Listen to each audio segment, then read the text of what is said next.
এর আগে দুলাল সরকার তাকে খুনের ঘটনা ঘটে, সেই সময় তার স্ত্রী তৃণমূল কাউন্সিলর তিনি কিন্তু বড় মাথা রয়েছে নেপথ্যে এই অভিযোগ করেছিলেন। সেই সময় ফুটেজ রেখেছে আপনাদের সামনে, যেভাবে নৃশংসভাবে খুন করা হয়। দুলাল সরকারকে ধাওয়া করে তাকে পরপর গুলি চালানো হয়। দুলাল সরকার খুনের পরে কিন্তু একের পর এক ঘটনা ঘটে চলেছে মালদাতে। কখনো সাবিত্রী মিত্র, তার গাড়িতে হামলার অভিযোগ উঠেছে এবং তারপর দুলাল সরকার খুনের পরে তৃণমূলের অঞ্চল সভাপতি তাকে নৃশংসভাবে খুন করা হয়, কিন্তু অবস্থার পরিবর্তন হয়নি। এবার কৃষ্ণেন্দু নারায়ণ চৌধুরী, তাকে খুনের হুমকি দেওয়া হয়েছে। ডি কোম্পানির নাম করে প্রথমে টাকার দাবি করা হয়েছিল এবং সেই টাকার দাবি করে প্রথমে তাকে ফোনের মেসেজ পাঠানো হয়। সেই মেসেজ পড়েননি কৃষ্ণেন্দু নারায়ণ চৌধুরী। এবার তাকে রীতিমতো ফোন করে ফোনে হুমকি দেওয়া হয়েছে, খুনের হুমকি দেওয়া হয়েছে।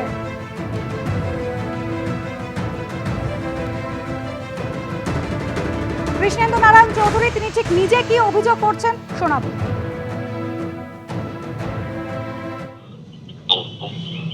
हेलो, हाँ किसान से बात हो रहा है मेरा।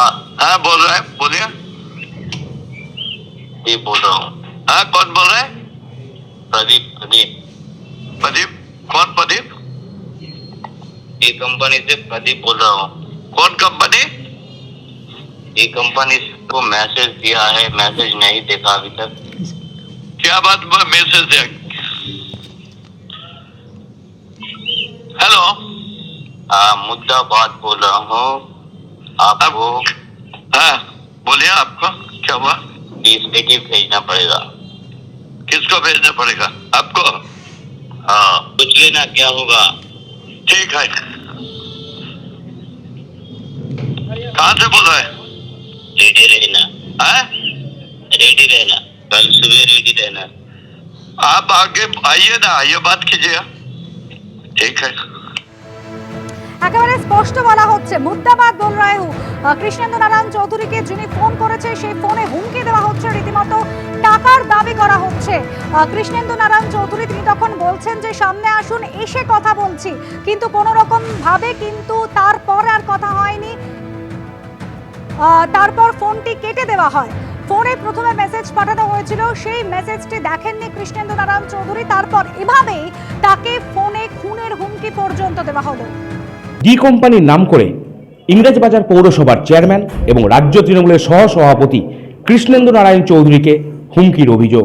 ফোন করে 20 লক্ষ টাকা দাবি, না দিলে তাকে এবং তার পরিবারকে দেখে নেওয়ার হুমকি। এই মুহূর্তে রয়েছেন কৃষ্ণেন্দু নারায়ণ চৌধুরী, ঠিক কি অভিযোগ রয়েছে তার কথা বলবো তার সাথে। বলছি ফোনে আপনাকে কি বলা হলো? ফোনে যা বলেছে আপনারা শুনেছেন, জানিয়েছি। আমার রেকর্ডিংটাও শোনালাম আপনাকে। আমি সকালবেলায় একটা শিব মন্দির করেছি একটা ফার্ম হাউসের মধ্যে। সেখানে ওই মূর্তিগুলো নিয়ে গেছিলাম, পাথরের মূর্তিগুলো রেখে ওই কটেজগুলোতে দেখছিলাম। তখন একটা ফোন এলো।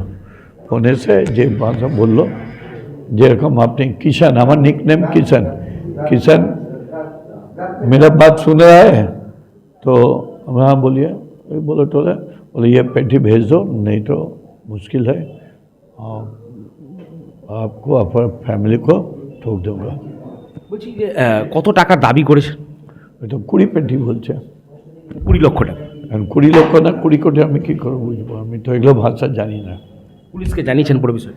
হ্যাঁ পুলিশকে একটা এফআইআর করে দিয়েছি আমি।